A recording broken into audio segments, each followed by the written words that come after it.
Marcus Brown had worked the night shift as a janitor for nearly 20 years, and in all those years he had learned that people rarely saw him. They walked past him when he pushed the mop bucket down long tiled aisles. They reached around him when he stocked paper towels in the restrooms, and they barely nodded when he held open doors or stacked empty boxes in the recycling bins. Being invisible had become a part of his survival, and yet he never once let it dull the way he treated others. He believed that kindness was not dependent on whether someone noticed it or not. It was something he gave because that was who he was.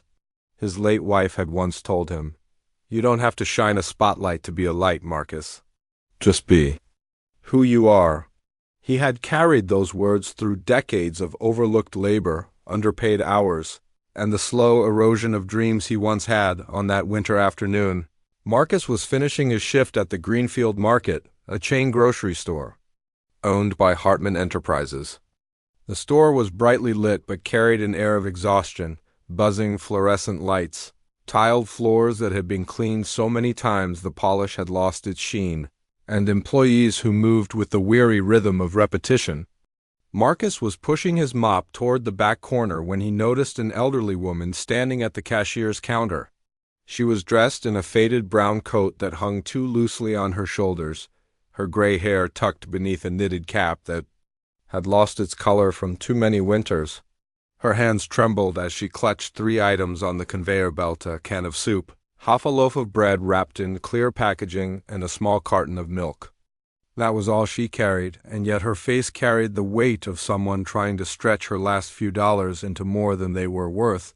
The cashier working the register that day was Clara Jones, a young woman in her 20s with long acrylic nails painted in bright neon colors. Clara had a reputation for being quick with her tongue, often mocking customers when she thought management wasn't listening. As the elderly woman counted the few coins in her palm, Clara smirked and tapped her nails impatiently against the counter. "Ma'am, it's $12.37, she said with an exaggerated tone, her eyes darting to the growing line of customers behind the woman. "If you don't have it, you need to step aside. We're not running a charity here." The old woman's lips trembled. Her voice was faint, almost drowned by the buzz of the lights overhead.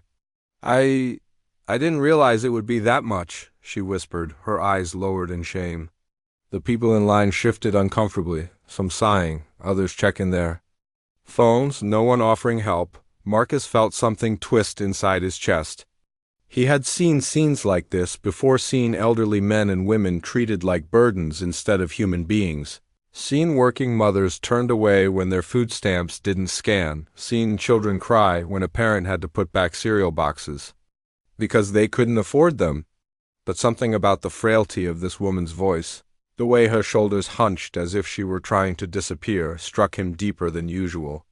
He set his mop aside and stepped forward before his mind could even catch up to his body. "It's all right," Marcus said gently, his voice calm but firm. "I'll cover it."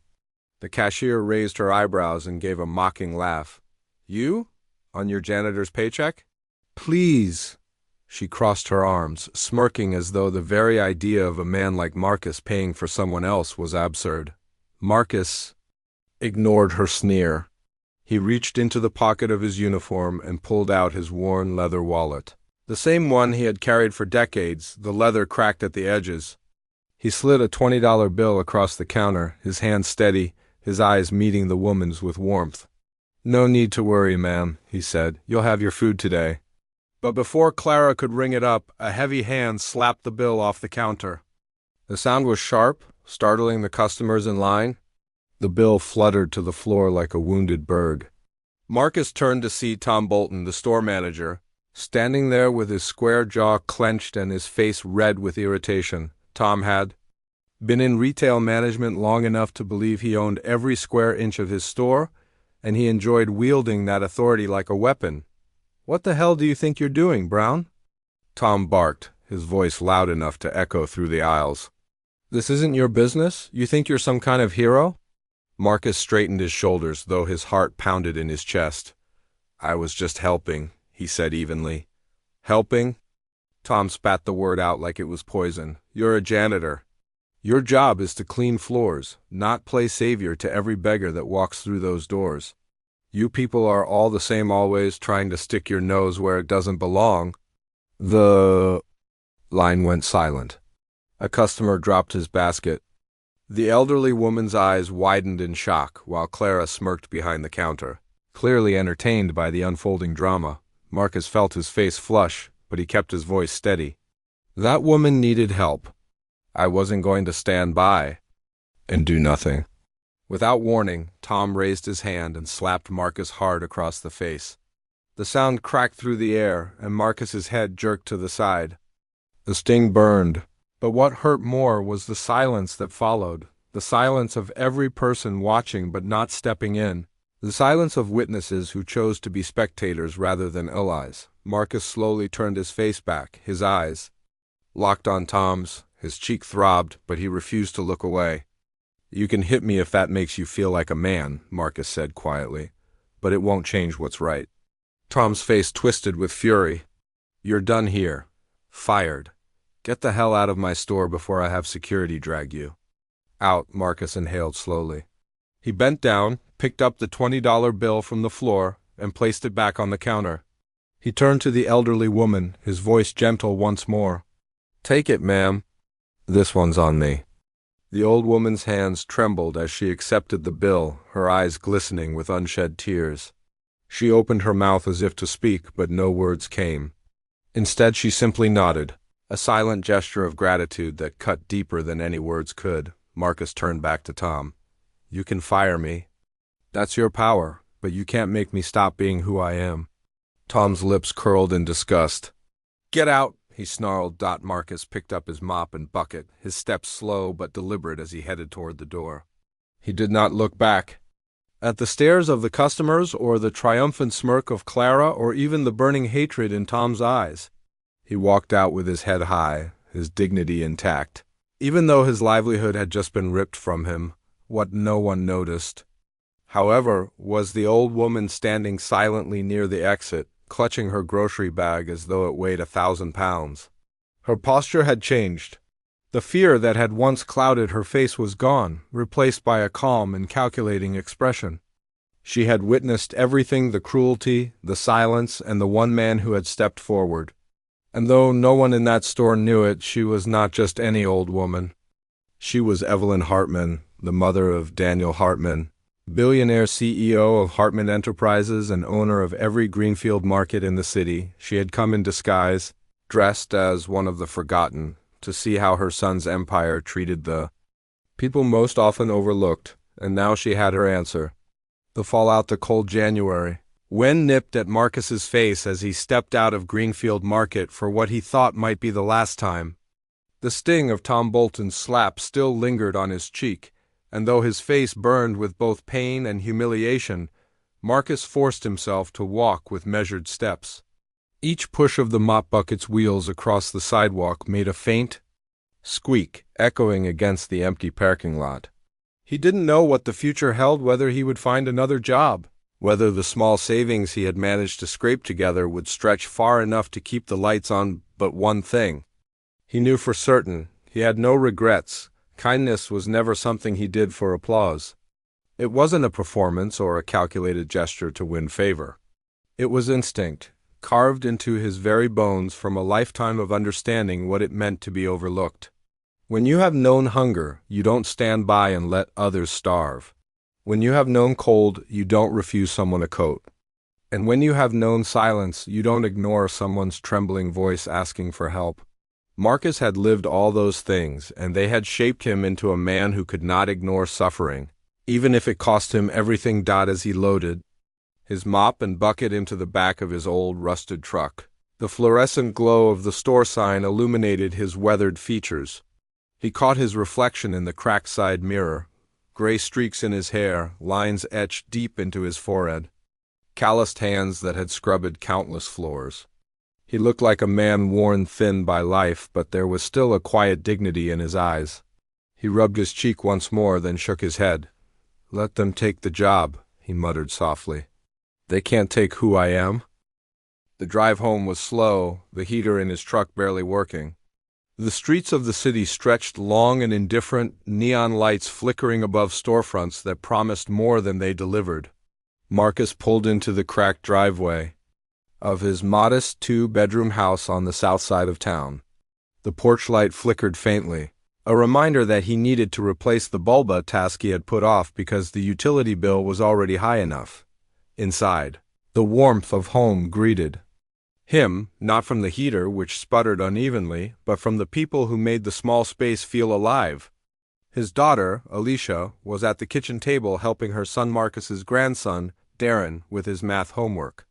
Darren, only 10, looked up eagerly when Marcus walked in. "Grandpa!" he shouted, rushing to hug him around the waist. Marcus bent down, wrapping his strong arms around the boy and holding him tightly. "How's my little man?" Marcus asked, his voice softening instantly. "I got an A on my spelling test," Darren announced proudly, holding up the paper. "That's what I'm talking about," Marcus said with a smile. "Smart like your mama." Alicia looked up from the table, her dark eyes studying her father. She noticed the faint redness on his cheek and frowned. "Daddy, what happened?" Marcus waved it off with a tired smile. "Nothing, baby girl. Just a long day." "Don't lie to me," Alicia pressed, standing to her feet. "That's not." "Nothing? Somebody hit you?" The memory of Tom's hand flashed through his mind, but Marcus shook his head slowly. "It's not important. What matters is we're all here, together." Alicia crossed her arms, unconvinced. "You lost your job, didn't you?" Marcus hesitated, his silence confirming what she already knew. She sighed deeply, sitting back down. "Daddy, we can't keep going like this. I already pick up extra shifts at the diner. Darren needs school supplies, the rent's due, and now—" Marcus raised a hand gently, cutting her off. "We'll be all right. We've always been all right. But for how long?" Alicia asked, her voice trembling. "Why does it always have to be you carrying the weight of the world? Why can't someone help you for once?" Marcus walked over to her and placed a hand on her shoulder. "Because the world doesn't always work like that, baby. Sometimes you don't get help. Sometimes all you get is the chance to help someone else. And when that moment comes, you don't pass it up?" Alicia's eyes softened, but tears welled in them. She wanted to argue, to demand that her father think of himself for once, but she knew it would do no good. Marcus's kindness wasn't a choice he made in the moment. It was who he was. That night, after Darren had gone to bed, and Alicia sat quietly reading on the couch, Marcus stepped out onto the porch with a cup of black coffee. The stars above the city were faint, drowned by streetlights, but he stared at them anyway, letting the cool air fill his lungs. His cheek still stung, but his spirit remained unbroken. What he didn't know was that across town, in a high-rise penthouse overlooking the glittering skyline, Evelyn Hartman sat by her window with the same thoughts. She had shed the faded coat and wool cap, revealing the elegant silk nightgown and silver jewelry that marked her true station. She had spent her entire life in wealth and privilege, but she had grown weary of hearing only filtered reports of how her son's empire treated the common worker. She had wanted to know the truth. That was why she had disguised herself and walked into that grocery store. And in that disguise, she had found more than she bargained for. The image of Marcus standing tall after being slapped replayed in her mind again and again. His refusal to back down, his quiet dignity, the way he still placed the money on the counter for her groceries even after humiliation, that spoke louder than any corporate report or polished speech ever could. Evelyn had seen the truth that day. The store her son owned was filled with cruelty, apathy, and exploitation. But within it also stood one man who reminded her of the values she had hoped her son still believed in. She poured herself a glass of water, her reflection in the window catching her eye. She was aging, her once sharp features softened by years, but her eyes still carried the fire of a woman who had lived through battles both personal and social.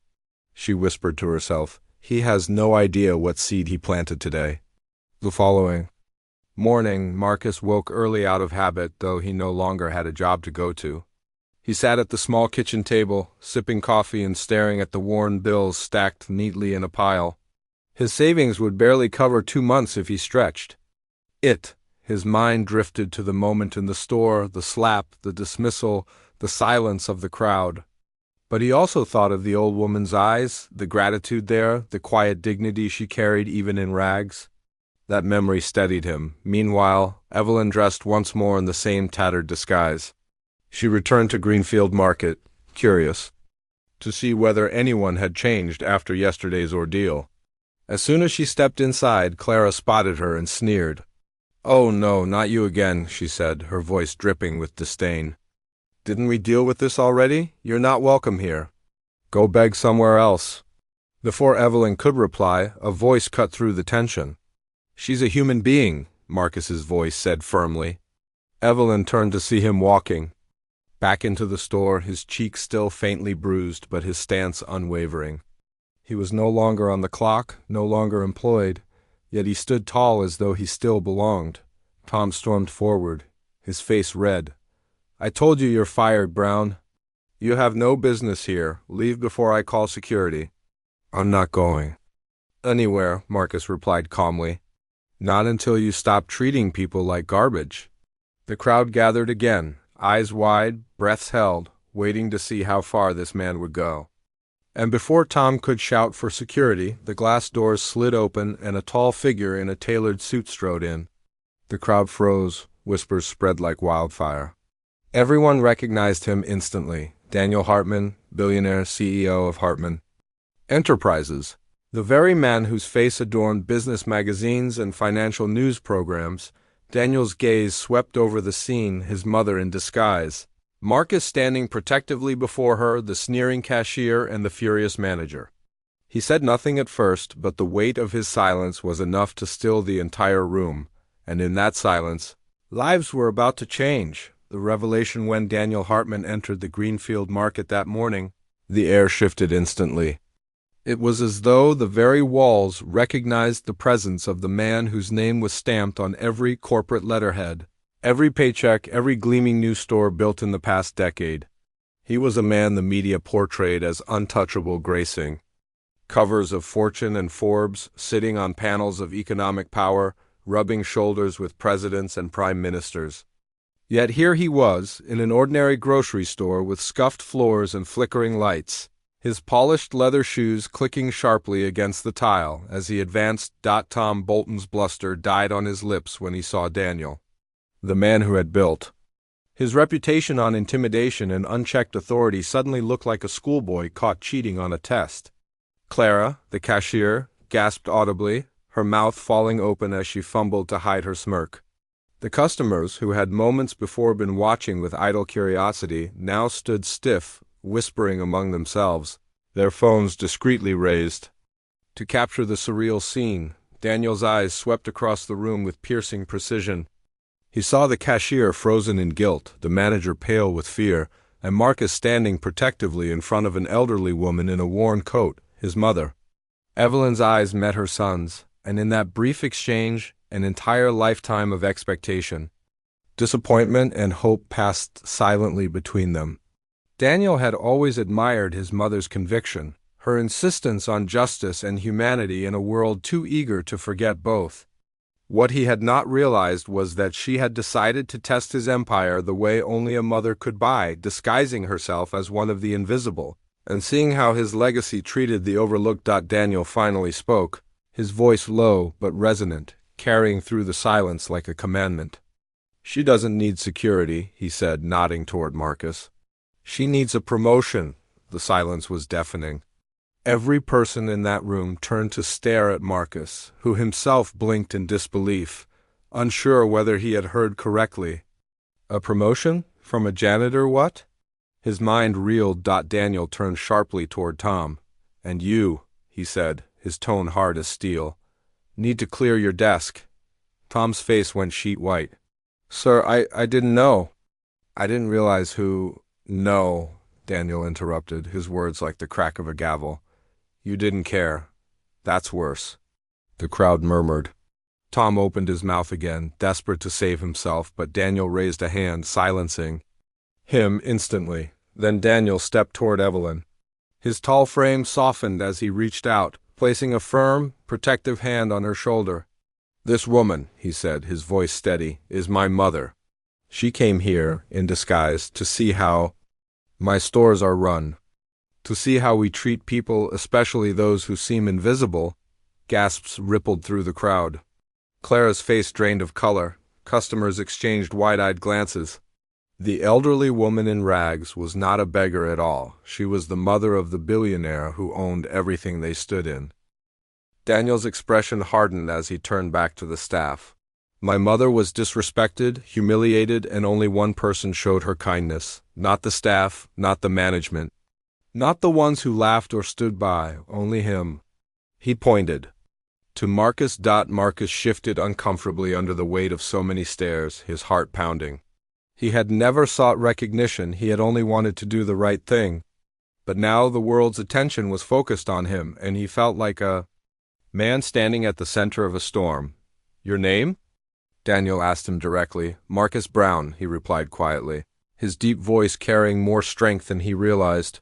Effective immediately, Daniel declared, Marcus Brown will be Greenfield Market's new director of community outreach.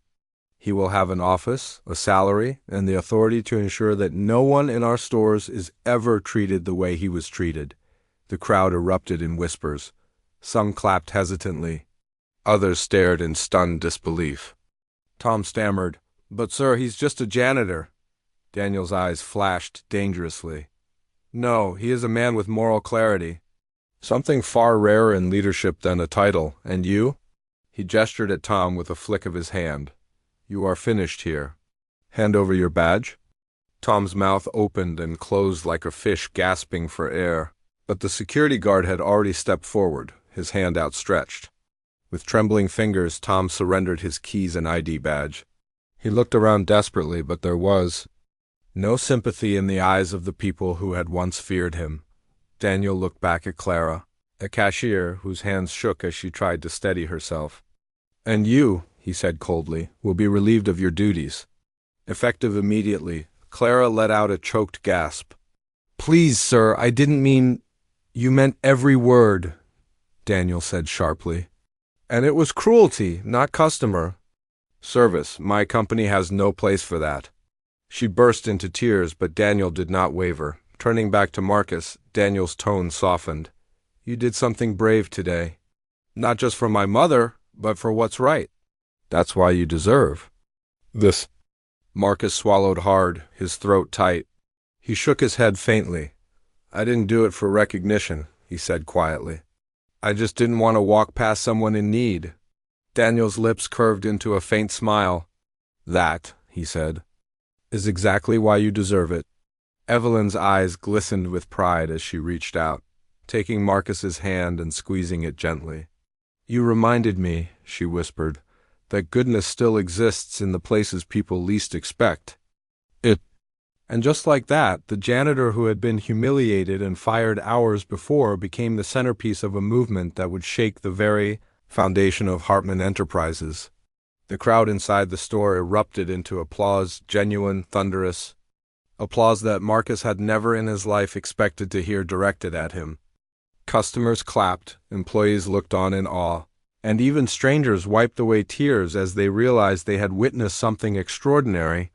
But Marcus himself did not feel like a hero. He felt overwhelmed, humbled, and uncertain. He had lived his entire life in the shadows, unseen and unappreciated, and now he was being thrust into a role he had never even dreamed of. As the crowd's applause swelled around him, he glanced at Evelyn, who gave him a knowing nod. It was as though she could read his thoughts. Reassuring him silently that this was not a burden but a calling, Daniel lifted his hand, quieting the crowd. Let this be a message, he said firmly. For every store in this company, for every manager and every employee, we will no longer tolerate indifference. We will no longer allow cruelty to be excused as policy. From this day forward, we lead not just with efficiency but with dignity.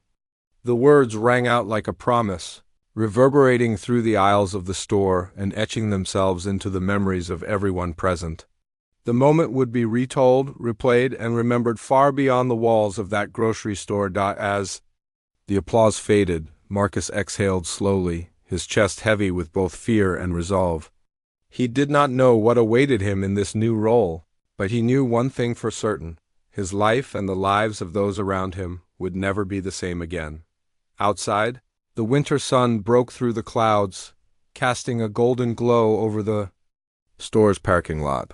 For Marcus Brown, the janitor who had once believed he was invisible, the light felt like a sign. A new chapter had begun. The transformation. Marcus Brown had never stepped into an office building quite like the one that housed the headquarters of Hartman Enterprises. He had spent most of his life in the service quarters of such buildings, polishing their floors, cleaning their restrooms, and making sure the glass windows sparkled for the men and women in suits who rushed past him without a glance. Now, for the first time, he entered not through the back alley or the service entrance, but through the front lobby where the marble floors gleamed beneath a chandelier and a receptionist greeted him by name. The words sounded strange to his ears. "Welcome, Mr. Brown. Mr. Whitmore is expecting you," as though they were meant for another man entirely. He wore the best clothes he owned, a pressed shirt tucked into slacks that were slightly too long at the hem, and a blazer borrowed from his brother-in-law. He had polished his shoes the night before until they shone, but no amount of polish could hide the creases of age or the years of labor etched into his posture. His hands, rough with calluses, gripped the strap of his worn leather briefcase as though it was an anchor in a storm. Every step into that glass building made him feel both honored and out of place, like a man who had been given a stage he had never rehearsed for. Daniel Hartman's assistant led him through a maze of glass-walled offices until they reached a conference room that looked out over the skyline of Atlanta. The room smelled faintly of leather chairs and strong coffee. When Daniel entered, impeccably dressed in a tailored suit, he did not greet Marcus with formality, but with a firm handshake and an easy smile. "Good morning, Marcus," he said. "I meant what I said at the store. You are not here because of sympathy or headlines. You are here because this company needs someone like you." Marcus cleared his throat, his voice steady but hesitant. "Sir, I appreciate the opportunity, but I've never led anything. I've never been more than a janitor. I don't even know where to start." Daniel leaned forward, his eyes sharp but kind. "Leadership isn't about titles or resumes, it's about values. Yesterday, in front of dozens of people, you stood up for what was right when everyone else stayed silent. That is leadership, and that is exactly why I want you here." Marcus swallowed, his doubts still heavy but his heart steadying. "What do you need me to do?" Daniel explained the vision, a new initiative called Community Outreach, designed not as a public relations stunt but as a genuine transformation. The program would create food drives for the hungry, scholarships for underprivileged youth, open forums for employees to speak freely, and a culture of dignity across every store. But Daniel was clear: this cannot come from me alone. It has to be built from the ground up, from people who understand what it means to struggle. People like you, Marcus. The weight of the task pressed down on Marcus, but beneath the weight, he felt something stir, a purpose he had long buried beneath years of silent labor. "All right," he said finally, "I'll do it. But it has to be real. It can't just be for show." Daniel nodded firmly. "That's exactly why you're here. The next few weeks were a whirlwind." Marcus was given a modest office with a glass wall and a desk that felt far too clean, far too new. His name was etched on a placard, Director of Community Outreach. Each time he looked at it, it felt like a coat borrowed from someone taller, wealthier, born for rooms like this. But Marcus refused to let the title intimidate him. He spent less time behind the desk and more time walking the floors of stores, sitting in break rooms with employees, listening to cashiers, stockers, and janitors tell him their stories. He found Teresa, a janitor who had worked alongside him for years, still mopping floors with her back bent. She blinked when she saw him in a pressed shirt and blazer. "Marcus, Lord, is that you?" "It's me," he said, smiling gently. "What's with the fancy clothes?" she asked, raising an eyebrow. "You look like HR." Marcus chuckled. "They moved me up, gave me a new job, Director of Outreach." Teresa laughed, tossing her gloves into a bin. "You mean after Tom fired you, now you're the boss? Ain't that something?" "It's not about being boss. Marcus said softly. It's about making sure folks like us are heard. Teresa's smile faded, her eyes narrowing. I hope that's true. We've seen people promise change before. Nothing ever sticks, Marcus nodded. Then we'll make it stick. He organized the first employee forum at the very store where everything had happened. Folding chairs were set up in a circle near the produce section. A banner hung overhead, Voices Matter. Building a better Greenfield together. At first, the employees shuffled in with hesitation, wary of whether this was real or just another corporate show. But when Marcus took the microphone, he spoke not like an executive, but like one of them. My name is Marcus Brown, he began. Some of you may remember me as the man who cleaned these floors. I'm still that man, but now I'm here to listen. And I want to promise you, your voices matter. You matter. And if we are going to build something better, it starts with hearing the truth. One by one, employees began to share. Ronnie, a stalker with arthritis in both knees, said he was written up for moving too slowly. Carla, a cashier, explained that when she asked for a schedule change to care for her grandmother, her hours were cut instead. Others spoke about unpaid overtime, favoritism, and the quiet cruelty of policies that punish dignity. Marcus listened, writing everything down, nodding, thanking them for their courage. The atmosphere shifted. The room that had once been filled with fear became filled with cautious hope. When the meeting ended, employees clapped, not for Marcus, but for each other, for being heard. At last, but not everyone welcomed the change. In the polished offices of regional supervisors and corporate boardrooms, murmurs began to spread. Some managers saw Marcus as a threat, a symbol of misplaced guilt. They wrote emails dripping with sarcasm, calling him the janitor turned savior, questioning whether empathy had any place in a business built on efficiency and profits. A vice president of operations, Craig Norris, described the new initiative as excessive sensitivity that would undermine authority. Marcus saw the resistance firsthand. During his regional tour in Chicago, a young employee whispered to him that management had told workers not to complain during his visit or risk losing hours. In another store, an elderly cashier showed him her swollen feet, explaining that she wasn't allowed to sit while working because it looked lazy. Marcus's heart broke, and his anger simmered quietly. He made notes, collected testimonies, and sent reports directly to Daniel. One night after a long day of travel, Marcus sat in his hotel room, staring at the city lights outside. His body ached from exhaustion, his mind from doubt. Who was he, a man with no degree, no business background, to challenge an empire built on profit? Yet he remembered Evelyn's words, the way she had squeezed his hand in that grocery store. You reminded me that goodness still exists. He realized then that this was not about him, it was about the people who had never had a voice. And if he could be their voice, then the fight was worth every ounce of resistance. At the next company town hall, Daniel stood at the podium and introduced Marcus to an audience of executives, managers, and employees. Marcus stepped forward, his palms damp but his voice steady. 3 months ago, I was fired for helping someone buy a loaf of bread. That day I was treated as though I was less than human. But someone saw value in what I did. Not because it was dramatic, but because it was decent. And I'm standing here today to tell you, decency is not optional. Dignity is not negotiable. If we are to lead this company into the future, it will not be through fear, but through respect. The words struck like a match in a room filled with dry timber. Some in the audience clapped, others scowled, but no one could deny the truth of his words. Evelyn watched from the side, her eyes glistening with pride. Daniel, too, nodded faintly, his arms crossed. He knew Marcus had something that no executive training could teach, the ability to touch hearts, but with visibility came danger. Marcus was no longer invisible, no longer the man pushing a mop in silence. He had become a symbol, and symbols either inspire or threaten.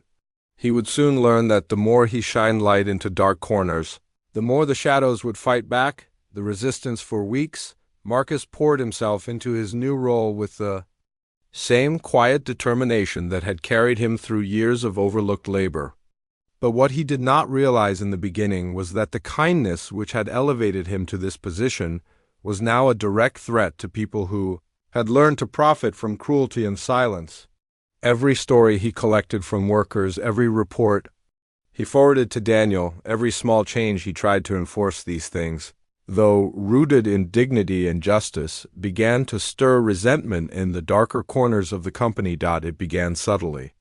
Some regional managers would fail to respond to his emails, letting them linger in inboxes until the deadlines passed. Store supervisors smiled politely during his visits, but their eyes hardened with concealed hostility. And among the executive ranks, whispers grew that Marcus was nothing more than a figurehead, a janitor turned symbol, useful for a public relations campaign but dangerous if he pushed too far.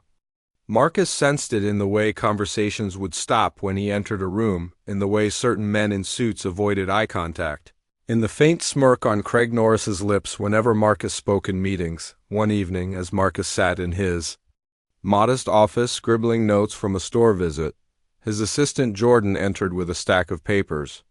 Jordan was young, sharp, and loyal, often working late into the night alongside Marcus. His face was pale as he dropped the folder onto the desk. "You need to see this," he said quietly. Marcus opened the folder and scanned the pages. They were inventory logs from Store 452, documenting food donations supposedly sent to community centers. But something was off. The reports claimed that over $4,000 worth of goods had been donated in a single quarter, yet when Marcus cross-referenced with the receiving center's records, only half that amount had been logged. The rest was missing, his brow furrowed. "Where did it go?" Jordan hesitated. "That's the thing. I checked other stores, same pattern. Inflated donation reports, missing product. At least 5 stores show the same discrepancies. Someone's selling the goods under the table to local vendors. It's systematic." Marcus sat back, the weight of it hitting him like a stone in his chest. It wasn't just bad bookkeeping, it was theft. Theft disguised as charity. "They're stealing from the community," he said quietly, anger simmering in his voice. Jordan nodded grimly. "And, they've been getting away with it for years." That night, Marcus barely slept. He thought of the elderly cashier who wasn't allowed to sit, of the young single mothers forced to work shifts that cut into childcare, of all the voices who had trusted him to make things better. Now he realized the rot went deeper than policy. It was corruption, entrenched and hidden. And by uncovering it, he had stepped onto a battlefield far more dangerous than dirty floors and dismissive managers. The next morning, he carried the folder straight into Daniel's office. Daniel read the documents in silence, his jaw tightening with each page. When he finished, he leaned back in his chair, his eyes hard. "I trusted these managers," he said. "They trusted you wouldn't look too closely." Marcus replied. Daniel tapped the folder with his finger. "This needs an internal investigation, quietly, no leaks. If this gets out before we're ready, it could destroy us." Marcus leaned forward. "Then I want a seat at that table. These are the people who trusted me with their stories. If we're going to clean this up, I need to be involved." Daniel studied him for a long moment, then nodded. "You'll have it." Over the next 2 weeks, Marcus worked tirelessly with Jordan, combing through reports, interviewing employees, and visiting stores undercover. He walked into break rooms that smelled of mildew and despair, where workers whispered about managers who punished anyone who asked questions. In Birmingham, he met an assistant manager who admitted that expired goods were being relabeled and photographed for donation, but never actually left the loading dock. In Augusta, he met a former employee named Rhonda Miller who said she had been fired on false accusations of theft after questioning donation discrepancies. Each testimony painted the same picture, a system designed to line pockets at the expense of both employees and the very communities the company claimed to serve.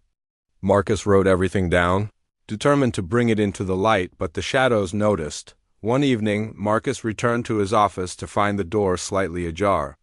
Inside, his files were scattered across the floor, his locked drawer forced open and emptied. A single sticky note sat on his desk.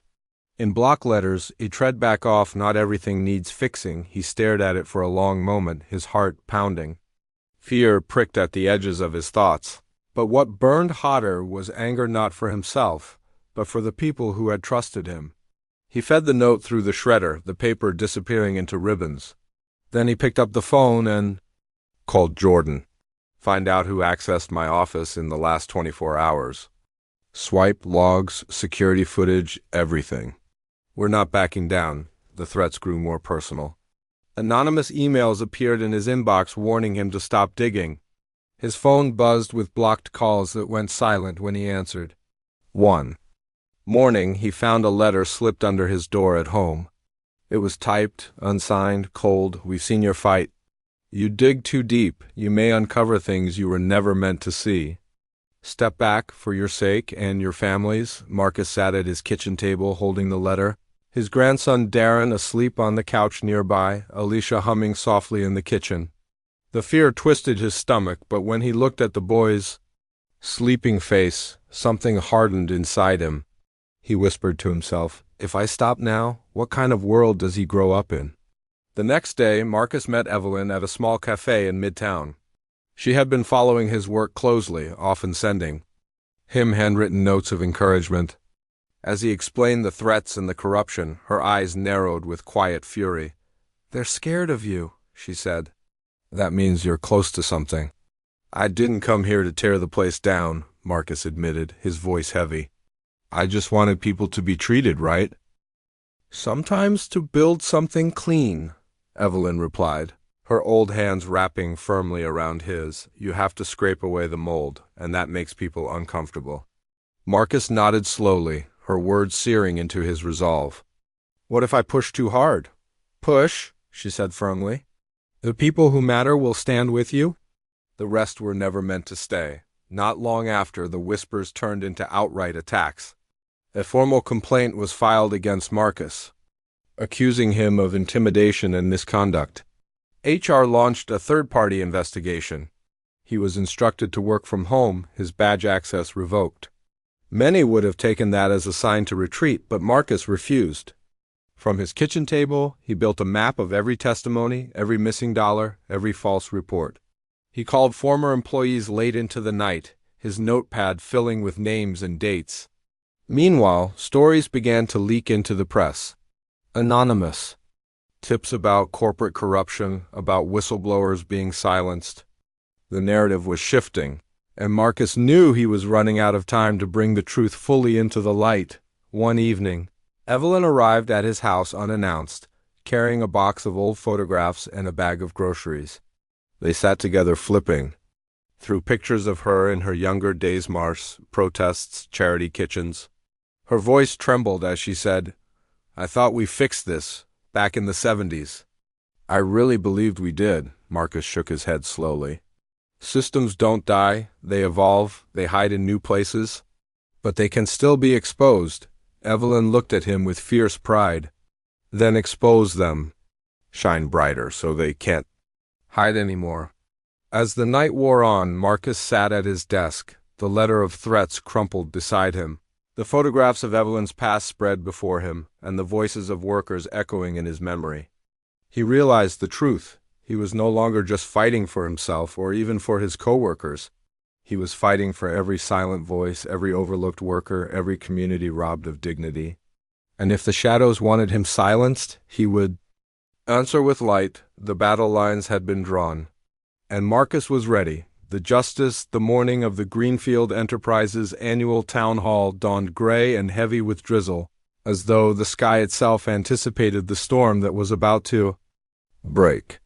For most years, the town hall had been nothing more than a glossy display of charts, profits, projections, and public relations platitudes, carefully crafted to reassure investors while ignoring the voices of those who labored unseen beneath the corporate machine. But this year was different. For the first time, the whispers of workers, the anger of communities, and the shadow of scandal hung in the air like smoke. And at the center of it all was Marcus Brown, a man who had once been invisible, who had once pushed a mop in silence, now standing at the threshold of history. He had not slept the night before. At his kitchen table, beneath the flickering light of the old lamp. He had rehearsed his speech over and over again, not in front of a mirror, but in front of the memories of those he carried with him. Ronnie, the arthritic stalker who had been punished for his slowness. Carla, the young cashier who had lost hours for caring for her grandmother. Rhonda Miller, who had been falsely accused and cast aside for daring to ask questions. And his own grandson Darren, who had asked with innocent eyes why the world seemed so unfair. They were the ones Marcus spoke for, not investors, not executives, but the countless unseen who deserved dignity. When he arrived at the corporate auditorium, the space was already buzzing. Rows of seats filled with managers, executives, media, representatives, and employees from across the country. The stage lights were bright, the large screen behind the podium already lit with the company's logo. Security guards stood discreetly at the edges, their earpieces gleaming. Marcus adjusted his tie borrowed from his brother-in-law again, and felt the weight of 100 eyes as he walked toward the stage. Some looked at him with skepticism, others with outright hostility. But sprinkled among them were faces that shone with hope. Workers who had come to see whether one of their own could truly make a difference. Daniel Hartman opened the event with a short address. His tone was calm but firm as he acknowledged the company's failings, admitted that mistakes had been made, and introduced the man who had been at the heart of this transformation. Today, Daniel said, we will not talk only of profits. We will talk of people. And no one embodies that better than Marcus Brown. A murmur ran through the audience. Cameras flashed. Some executives shifted uncomfortably. And then Marcus stepped forward. He gripped the podium, his rough hands standing out against the polished wood. His voice, when it came, was not polished, or rehearsed in the way executives spoke. It was raw, steady, and unmistakably human. "Good morning," he began. 3 months ago, I was fired from a grocery store for helping a woman buy a loaf of bread and a carton of milk. That day I was treated as though I was less than human. And maybe that's how it's always been for people like me, janitors. Stalkers, cashiers, the ones who keep the wheels turning but are never seen. But someone saw value in what I did. Not because it was flashy, not because it was profitable, but because it was right. He paused, his eyes sweeping the audience. Some avoided his gaze, others stared back defiantly. But many leaned forward, caught in the gravity of his words. I stand here today. Marcus continued, not as a man with a fancy degree or a polished resume, but as someone who has scrubbed floors until his knees ached, someone who has worked overtime without thanks, someone who has been invisible. And I'm telling you this, decency is not optional. Dignity is not negotiable. What we tolerate in silence reveals who we are. And for too long, we have tolerated quiet cruelty, the kind that hides behind policy, that punishes honesty, that treats human beings like replaceable parts in a machine. A ripple went through the crowd.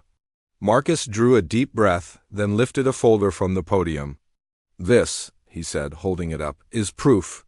Proof that managers across multiple regions have been falsifying donation records, stealing from communities, selling goods under the table while reporting inflated numbers. Proof that while we spoke of charity, some among us lined their pockets. And proof that anyone who dared to question it was silenced, punished, or discarded. The audience erupted. Executives muttered furiously, managers exchanged panicked glances, and the media cameras zoomed in. One man in the second row, Craig Norris, shifted uncomfortably, his face flushing. Marcus's voice cut through the noise like a blade. I was told to back off. I was told not everything needs fixing. I was threatened, my office raided, my family's safety questioned, but I did not back off. Because if we allow corruption to go unchecked, if we allow cruelty to define policy, then we are nothing more than liars with suits and slogans. And I refuse to let that be our story. There was silence now, heavy, electric silence. Marcus leaned forward, his voice softer but sharper. We can be better. Not because of profit, margins, or quarterly reports, but because dignity is not a gift. It is a right. And I promise you, as long as I have breath in my body, I will fight to make sure no one in this company, no one in our stores, no one in our communities, is ever treated as invisible again. For a heartbeat, the auditorium was still. Then, slowly, a single pair of hands clapped. It was Evelyn, seated in the front row, her eyes glistening with tears. Her clapping grew louder, steady, then another joined, and another, until the room erupted into thunderous applause. Employees rose to their feet, cheering, crying, clapping, with the force of years of silence finally breaking. Even some managers, once fearful of their jobs, stood and added their voices. Craig Norris and a handful of executives remained seated, their faces pale and rigid. They knew their time was ending. Afterward, in the boardroom, the fallout came swift and brutal. Daniel confronted the guilty parties with Marcus's evidence. Several senior executives resigned within days, others were placed under investigation. Craig Norris was removed from his position, his name whispered with disgust among those who once feared him. The press latched onto the story, hailing it as a turning point of Billionaire's empire, humbled by a janitor's integrity. But for Marcus, the greatest reward was not in headlines or applause. It was in the letters that began to pour in from employees across the country, thank you notes scribbled on paper bags, emails from cashiers who felt hope for the first time in years, messages from janitors who said, "I feel seen." It was in the quiet pride of his daughter Alicia, who hugged him tightly one night and whispered, "Daddy, you changed something." And it was in the wide-eyed admiration of his grandson Darren, who drew a picture of Marcus with a cape and the words, "My hero." One evening, Marcus sat on his porch with Evelyn beside him, both of them staring at the sunset. She placed a hand on his shoulder, her voice soft but firm. "You reminded me why I raised my son to believe in justice, and you reminded him too. You may have started this by helping me in disguise, but you finished it by helping everyone." Marcus chuckled quietly, his gaze on the horizon. "I'm no hero. I just didn't want to walk past someone in need." "That," Evelyn said, smiling, "is exactly what makes you one." The drizzle that had lingered all day finally broke, and the sky cleared into a wash of gold and pink. The world outside carried on, cars passing, children playing, birds calling in the distance. But within Marcus's heart, there was peace. He knew the fight wasn't over. There would always be resistance, always be those who profited from silence. But now there was also hope, a movement born from a single act of kindness. And as the evening settled, Marcus Brown, the janitor who had once been invisible, realized that he had become the voice for countless others, a voice that could no longer be silenced.